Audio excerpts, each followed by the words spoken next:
তিথি সোম কিচেনে সবাইকে স্বাগত জানাই। আজ একটা নতুন রকমের টিফিনের রেসিপি শেয়ার করছি।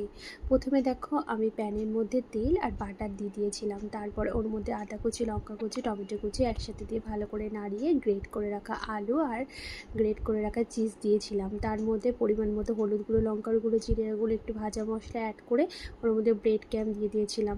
তারপর ভালো করে নাবিয়ে ওটাকে চৌকো শেপ দিয়ে ওটা ফ্রিজে কিন্তু আমি সেট হওয়ার জন্য রেখে দিয়েছি আধা ঘন্টা।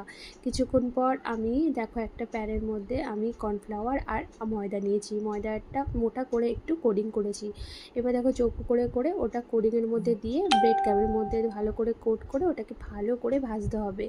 ডুবো তেলে ভাজতে হবে এমন কোনো কথা না, নর্মালভাবে ভাজতে পারো। বেশ দারুণ টেস্টি ছিল। এইভাবে কিন্তু তোমরা বিকেলে আমার খেতে কেমন হয়েছে? টেস্টি। তোমার কেমন হয়েছে সোনা? টেস্টি হয়েছে মামা? টেস্টি হয়েছে?